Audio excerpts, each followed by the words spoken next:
નમસ્કાર મિત્રો, દેશ અને દુનિયાના સૌથી મોટા સમાચારમાં આપનું સ્વાગત છે।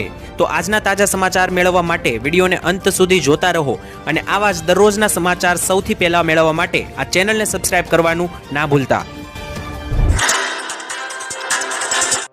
તો મિત્રો આજના પ્રથમ સમાચાર વિશે વાત કરીએ તો ગુજરાત રાજ્યમાં વરસાદના નવા રાઉન્ડને લઈને આવી ચૂકી છે નવી આગાહી। તહેવાર ટાણે ગુજરાત રાજ્ય પર જોવા મળી રહી છે મોટી મોટી સિસ્ટમો જે ગુજરાત ઉપર વરસાવશે અનરાધાર વરસાદ। ત્યારે લાંબા સમયથી લોકો વરસાદની રાહ જોઈને બેઠેલા છે, કારણ કે છેલ્લા 15 દિવસથી ગુજરાત રાજ્યમાં કોઈ મોટો વરસાદ પડ્યો જ નથી, પરંતુ હવે બંગાળની ખાડીમાં 1, 2 કે 3 નહીં પરંતુ એક સાથે 4 સિસ્ટમો ગુજરાતને અસર કરશે તેવી મિત્રો આગાહીઓ આવી રહી છે। ત્યારે જે નવો રાઉન્ડ છે, નવી આગાહી છે, તે મુજબ મિત્રો વાત કરીએ તો ગુજરાતમાં આગામી 48 કલાક પછી વરસાદની સ્થિતિ ખૂબ જ વધારે સક્રિય થવાની છે। 23 થી 24 તારીખની અંદર મિત્રો ધીમા ધીમા વાદળો ગુજરાત રાજ્ય પર આવવાના છે। 25 તારીખથી અચાનક વાદળો જે છે તે એક સાથે સિસ્ટમો બનાવશે અને ગુજરાત ઉપર દનાદન અતિ ભારે વરસાદની આગાહીઓ દર્શાવવામાં આવી રહી છે। બંગાળની ખાડીમાં આકાર લઈ રહી છે મોટી ડીપ ડિપ્રેશન સિસ્ટમ અને જે અપર એર સાયક્લોનિકની સર્ક્યુલેટની સિસ્ટમ બની છે એ બધી જ સિસ્ટમો 25 તારીખ પછી ગુજરાત રાજ્ય પર અનરાધાર ધોધમાર વરસાદ વરસાવશે તેવું લાગી રહ્યું છે। અને આટલું જ નહીં, ગુજરાતમાં વરસાદ માટે બંગાળની ખાડીની અંદર બનેલી જે સિસ્ટમ છે તેના વિશે પણ અંબાલાલ પટેલે આગાહી આપી છે। અંબાલાલે કહ્યું છે કે ગુજરાતમાં 25 તારીખ પછીનો જે સમયગાળો છે તેમાં અતિ ભારે વરસાદ પડશે। રક્ષાબંધન ઉપર અને જન્માષ્ટમી જેવા તહેવારો ઉપર અનરાધાર ધોધમાર વરસાદની આગાહીઓ વ્યક્ત કરવામાં આવી છે। જુદા જુદા વેધર મોડેલો પણ એવું જણાવી રહ્યા છે। જી હા મિત્રો, વેધર મોડેલોનો અભ્યાસ કરતા જાણવા મળ્યું છે કે આવનારી 5 તારીખ સુધી ગુજરાત રાજ્ય પર અનરાધાર વરસાદ રહેવાનો છે। એટલે એક વખત જેવી સિસ્ટમ ગુજરાત ઉપર આવી જાય એટલે નોન સ્ટોપ 5 થી 7 દિવસ ગુજરાત ઉપર ધોધમાર વરસાદનો રાઉન્ડ જોવા મળશે। અને રાઉન્ડ માટેની તારીખ લખી લેજો, 25 તારીખ પછીના સમયગાળામાં રક્ષાબંધન ઉપર અને ત્યાર પછી જન્માષ્ટમી ઉપર પણ ધોધમાર વરસાદને કારણે તહેવારો બગડી શકે।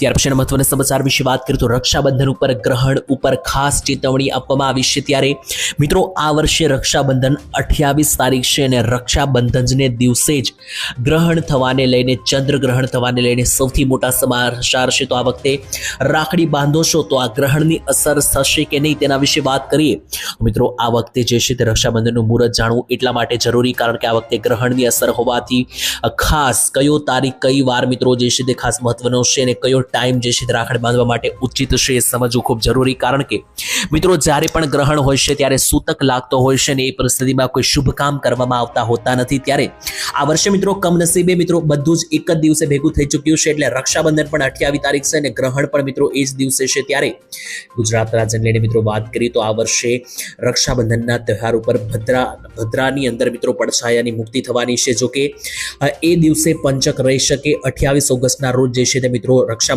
છે અને 28 તારીખે ચંદ્રગ્રહણ થવાનું છે, જેથી લોકોમાં પંચક અને ગ્રહણ બંનેની સતત ચર્ચા થઈ રહી છે। ચાલો મિત્રો હિન્દુ પંચાંગ અને ધાર્મિક માન્યતાઓને આધારે તમને સમજાવું તો આ માન્યતાઓ સરળ શબ્દોમાં સમજીએ તો રક્ષાબંધન ઉપર ભદ્રા અને ગ્રહણની કોઈ મોટી અસર પડશે નહીં। પંચાંગ અનુસાર રક્ષાબંધન માટેનો શ્રેષ્ઠ સમય જે છે તે 27 ઓગસ્ટની રાત્રિથી લઈને 28 ઓગસ્ટના રોજ સવારે 9:30 સુધીનો છે। એટલે રક્ષાબંધનનો જે દિવસ છે 28 તારીખનો, ત્યારે સવારના 9:30 સુધીમાં ખૂબ જ સારું મુહૂર્ત રહેવાનું છે, કારણ કે ભદ્રા ચાલવાનું છે। તો ભદ્રાનો પડછાયો જે છે તે સૂર્યોદય પહેલા સમાપ્ત થશે, તેથી રાખડી બાંધવાની વિધિ દરમિયાન ભદ્રાની કોઈ અસર થવાની નથી। આ દરમિયાન 28 ઓગસ્ટના રોજ આંશિક ચંદ્રગ્રહણ પણ છે। જો કે આ ગ્રહણ ભારતમાં દેખાશે નહીં, તેથી મિત્રો તેની સંકળાયેલી સૂતક જે છે તે પણ ભારતમાં કોઈ અસર થવાની નથી, જેથી ગ્રહણને કારણે રક્ષાબંધન ઉપર કોઈ તહેવારની કે કોઈ અસર થશે નહીં। પૂજા કરવા માટે પણ કોઈ રોકટોક નથી, એટલે ગ્રહણ તો ચોક્કસ થવાનું છે પરંતુ ભારત ઉપરથી દેખાવાનું નથી, એટલા માટે ભારતમાં કે ગુજરાતમાં કોઈ સૂતક લાગવાની પરિસ્થિતિ નથી। રક્ષાબંધનનો તહેવાર મિત્રો આરામથી લોકો ઉજવી શકશે, પરંતુ બેસ્ટ જે મિત્રો રાખડી બાંધવાનું મુહૂર્ત છે આ વર્ષનું તે સવારે 9:30 વાગ્યા સુધી રહેશે। ત્યારબાદ મહત્વના સમાચાર વિશે વાત કરીએ તો મધ્યમ વર્ગ તહેવારો ઉજવવાનું હવે ભૂલી જ જજો। જી હા મિત્રો, અત્યારે હાલ મોટા તહેવારો આવવાના છે અને તહેવાર ઉપર કોઈ ગરીબ વ્યક્તિ હોય, કોઈ મધ્યમ વર્ગના લોકો હોય, એવું ઘણું બધું મિત્રો ઘરે બનાવીને જમતા હોય છે, પોતાનો તહેવાર ઉજવવા માટે નાની મોટી વસ્તુઓની ખરીદી કરતા હોય છે। આ વર્ષે તમારે કોઈ પણ વસ્તુ ખરીદવી હોય જરા એક વખત તો વિચારવું પડશે, કારણ કે મોંઘવારી હવે માજા મૂકી છે। મોંઘવારીની વાત કરીએ તો રહી વાત મોંઘવારીની, તો છેલ્લા 5 થી 6 મહિનામાં એવી કોઈ વસ્તુ નથી લગભગ કે જેના ભાવ ના વધ્યા હોય। પહેલા તો LPG ગેસ સિલિન્ડરના ભાવ વધ્યા, ત્યાર પછી દૂધના ભાવ વધ્યા, પેટ્રોલના ભાવ વધ્યા, શાકભાજીના ભાવ વધ્યા, ઘઉંના ભાવ વધ્યા, ડુંગળીના ભાવ વધ્યા અને હવે મિત્રો જે છે તે ખાસ કરીને ખાંડ અને તેલના ભાવ વધી રહ્યા છે. ખાંડ તો મિત્રો 45 રૂપિયાની મળનારી ખાંડ અત્યારે 72 રૂપિયાએ પહોંચી ચૂકી છે. તેલના વિશે વાત કરીએ તો મિત્રો છેલ્લા એક વર્ષમાં ખાદ્ય તેલના ભાવમાં 12 થી 15% વધારો થયો છે. એટલે ઓલમોસ્ટ 200 રૂપિયા જેટલા મિત્રો વધારો જે છે તે ખાદ્ય તેલમાં ડબ્બા દીઠ થયો છે. જુલાઈ મહિનામાં ખાદ્ય તેલની આયાત 35% વધી ગઈ છે અને ખાદ્ય તેલમાં વધતા જતા ભાવ દેશની મોંઘવારી માટે નવી ચિંતા બની છે. ત્યારે મિત્રો અત્યારે હાલ આજે પણ 10 થી 20 રૂપિયાનો વધારો કરવામાં આવ્યો છે. સિંગ તેલનો ભાવ 3000 પાર થઈ ચૂક્યો છે અને આટલું જ નહીં, મધ્યમ વર્ગની અંદર મિત્રો જે છે તે ખાસ જે તહેવારો હોય છે, રક્ષાબંધન હોય, જન્માષ્ટમી હોય, આ બધી પરિસ્થિતિમાં લોકો નવી નવી વાનગીઓ બનાવતા હોય છે, જમતા હોય છે, પરંતુ આ વખતે આ વસ્તુ મુશ્કેલ પડી જશે.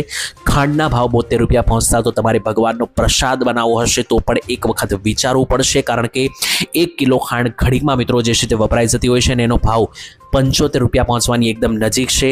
તો આને કારણે મિત્રો જે છે તે ખાસ મધ્યમ વર્ગ અને ગરીબ વર્ગના લોકો માટે તહેવારો ઉજવવા એ કંઈ લોઢાના ચણા ચાવવા જેટલું મજબૂત મુશ્કેલ બની જશે.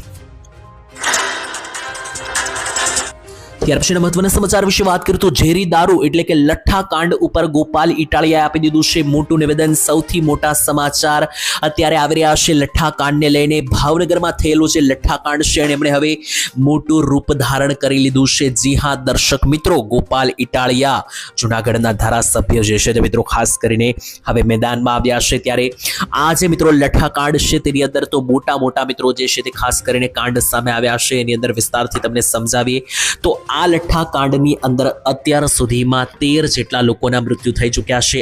મૃત્યુ આંકડો 13 ને પહોંચી ચૂક્યો છે. આના ઉપર મિત્રો વિરોધ પક્ષના નેતાઓ જેટલા પણ છે, જેમ કે ગોપાલ ઇટાલિયા હોય કે પછી મિત્રો કોંગ્રેસના જિગ્નેશ મેવાણી હોય, બધા જ લોકો પોતાનો અવાજ ઉઠાવી રહ્યા છે. અને ખાસ મિત્રો જિગ્નેશ મેવાણીએ તો હર્ષ સંઘવી ઉપર પણ ઘણા બધા પ્રહારો કર્યા હતા. તેમણે કહ્યું હતું કે આ જવાબદારી હર્ષ સંઘવીની છે. આ લઠ્ઠાકાંડ થયો તેની મિત્રો તમામ જવાબદારી હર્ષ સંઘવીની છે, કારણ કે તેઓ ગૃહમંત્રી છે. મિત્રો આ મામલે તમારું શું કહેવું છે? આજે લઠ્ઠાકાંડ ભાવનગરમાં થયો છે. નકલી દારૂ વહેંચવાને કારણે, ઝેરી દારૂ વહેંચવાને કારણે ઘણા બધા લોકોને મિત્રો પ્રભાવિત થયા છે.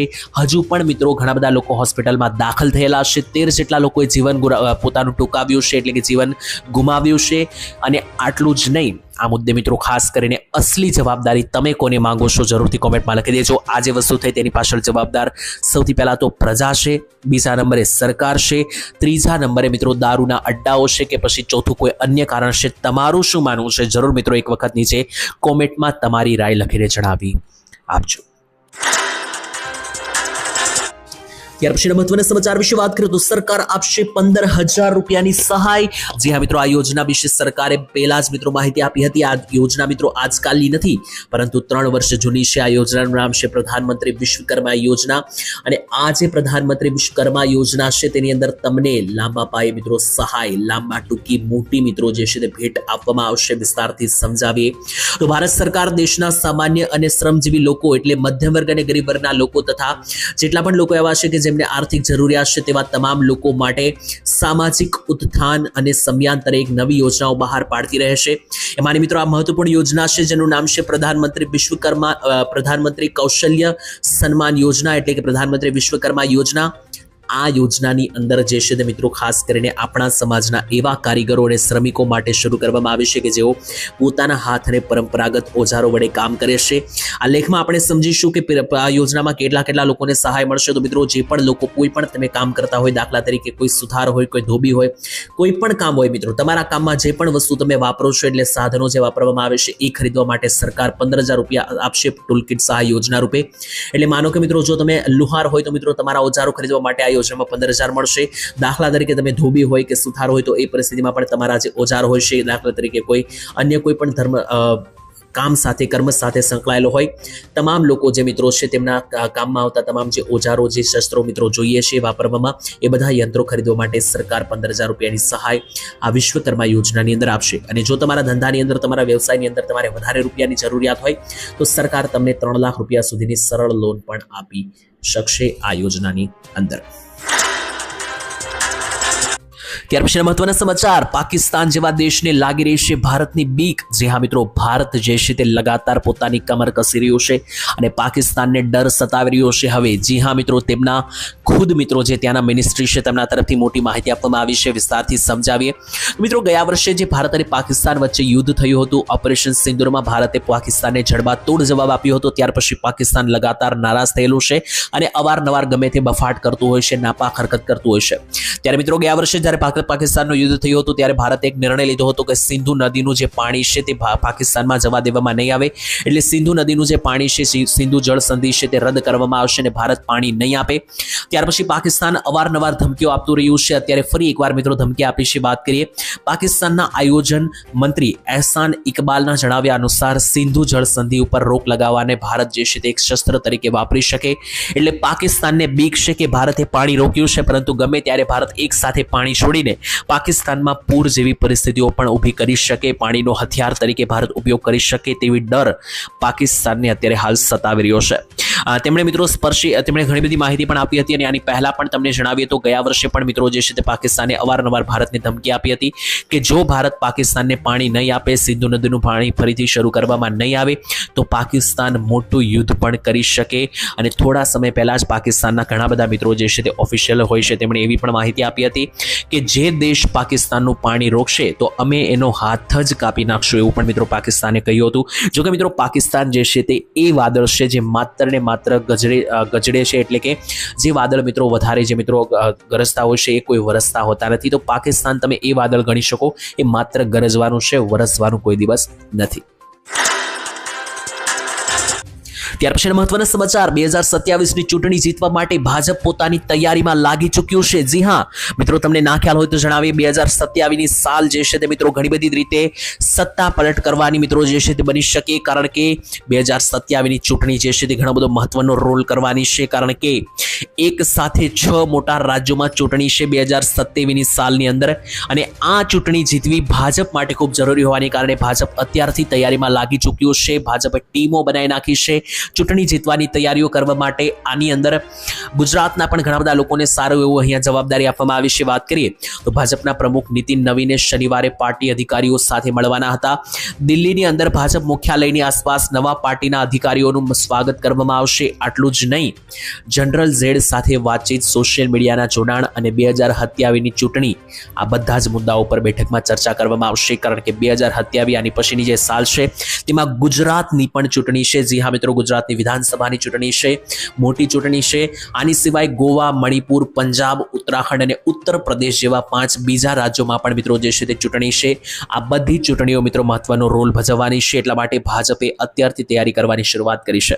ત્યારે મિત્રો તમારું શું કહેવું છે? આવનારા વર્ષે જે ગુજરાતમાં મોટી ચૂંટણી થવાની છે, આની અંદર શું ફરી એકવાર ભાજપ સરકાર પોતાનું વર્ચસ્વ જમાવી શકશે ગુજરાતમાં, કે પછી નવી સરકાર 35 વર્ષ પછી ગુજરાતમાં એન્ટ્રી લેશે? તમારું શું કહેવું છે? કારણ કે છેલ્લા 35 વર્ષથી ગુજરાતમાં ભાજપ સરકાર જે છે તે એકધારી જોવા મળી છે.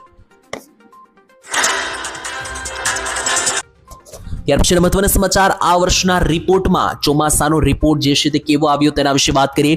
મિત્રો આ વર્ષનું ચોમાસું જે છે તે પાસ કે ફેલ તેના ઉપર વાત કરીએ તો હાલની પરિસ્થિતિમાં ગુજરાત માટે ચોમાસું સંપૂર્ણપણે નબળું છે એવું કહી શકાય નહીં. જે હા મિત્રો, ઘણા બધા લોકોને એવું છે કે આ વર્ષે ચોમાસું એકદમ નબળું રહ્યું, પરંતુ મિત્રો એવું નથી. આ વર્ષે અલ નીનોની અસર હતી, એટલે પહેલે જ કહેવામાં આવ્યું હતું કે જ્યાં ચોમાસું નબળું રહેશે ત્યાં બિલકુલ નબળું રહેશે, અને જ્યાં તૂટી પડશે ત્યાં ખૂબ સારો વરસાદ વરસાવશે. અને મિત્રો એવું જ જોવા મળ્યું છે આ વખતે. વાત કરીએ તો વરસાદ ટોટલ 511 મિલીમીટર નોંધાઈ ચૂક્યો છે ગુજરાતમાં, પરંતુ મોટી ચિંતાની વાત એ છે કે સૌરાષ્ટ્ર અને કચ્છમાં વરસાદ જ નથી. 22% ઘટ જે છે તે કચ્છ અને સૌરાષ્ટ્રમાં આ વર્ષે વરસાદની જોવા મળી છે. આની જગ્યાએ વધારે વરસાદ મધ્ય અને દક્ષિણ ગુજરાતમાં પડી ચૂક્યો છે. જી હા, સામાન્ય કરતાં પણ વધારે વરસાદ દક્ષિણ ગુજરાતમાં નવસારી, સુરત, વલસાડ જેવા જિલ્લાઓમાં પડ્યો છે. એટલે કહેવાનો મતલબ કે આ વર્ષનું ચોમાસું થોડું અટપટું રહ્યું છે અત્યાર સુધીમાં. જ્યાં વરસાદ પડી ગયો ત્યાં વધારે પડ્યો, અને જ્યાં નથી પડ્યો ત્યાં બિલકુલ ઓછો. એટલે અદ્વિતીય ચોમાસું આ વર્ષે જોવા મળ્યું છે. અને હજુ પણ ઘણા બધા નિષ્ણાતોનું કહેવું છે કે છેલ્લે ખાસ અલ નીનોની અસરને કારણે સપ્ટેમ્બર મહિનામાં હજુ ચોમાસું ઘણા બધા ચિત્રો બદલી શકે. ત્યાર પછીના મહત્વના સમાચાર વિશે વાત કરીએ તો દેશના યુવાનોના દિલ જીતવા માટે હર્ષ સંઘવીને સોંપાઈ સૌથી મોટી જવાબદારી. જી હા મિત્રો, અત્યારે જણાવીએ તો દેશના યુવાઓ સરકાર સામે રૂઠ્યા હતા. ગયા મહિને તમે જાણો છો કે દિલ્હીની અંદર જંતર મંતરમાં જે મોટું આંદોલન કરવામાં આવ્યું હતું, યુવાઓ મિત્રો સરકાર સામે બાયો ચડાવી હતી અને સંસદ સુધી પહોંચ્યા હતા. ત્યારે મોદીજીએ મિત્રો કહ્યું છે કે દેશના જે યુવાઓ છે તેનું દિલ જીતવું જરૂરી છે અને યુવાઓના દિલ જીતવા માટે, યુવાઓની વાત સમજવા માટે મોદી સરકાર એક કમિટી બનાવી છે અને આમાં હર્ષ સંઘવીને મોટી જવાબદારી આપવામાં આવી છે. જ્યાં મિત્રો દિલ્હીની અંદર હર્ષ સંઘવીને મોટી જવાબદારી મળી છે. દેશના યુવા અને ખાસ કરીને જે આપણા મિત્રો 15 થી લઈને મિત્રો 25 વર્ષ સુધીના જે ઝેન્ઝી છે મિત્રો, તેમના મિત્રો જે છે તે ખાસ કરીને સમજવા માટે ભારતીય જનતા પાર્ટીએ વિશેષ ટીમ બનાવી છે. આ ટીમમાં ગુજરાતના ડેપ્યુટી સીએમ એટલે નાયબ મુખ્યમંત્રી હર્ષભાઈ સંઘવીને મોટું સ્થાન આપવામાં આવ્યું છે. ભાજપના રાષ્ટ્રીય અધ્યક્ષ નીતિન નબીને, રાષ્ટ્રીય મહામંત્રી સ્મૃતિ ઈરાની સાથે જે છે તે મિત્રો મોટા નામ આ ટીમમાં બનાવ્યા છે અને આ જે ટીમ છે તેની જવાબદારી એ છે કે દેશના જે યુવાઓ છે તેને સમજી શકાય અને દેશના યુવાઓ કે જે ભાજપ અને જે સરકાર છે તેમની સામે રૂઠીને બેઠા છે, તેમના દિલ જીતવા માટે આ કમિટી જે છે તે બનાવવામાં આવી છે. તો મિત્રો આ મામલે તમારું શું કહેવું છે જરૂર એક વાત કોમેન્ટમાં લખી દેજો. આજના સમાચાર અહીંયા પૂર્ણ કરીએ છીએ. છેલ્લે એટલું કહેવા માંગીશ કે વિડીયોમાં જે પણ માહિતી મેળવી છે બધા ડેટાઓને આધારે છે. કાલે ફરી મળીશું. જય માતાજી.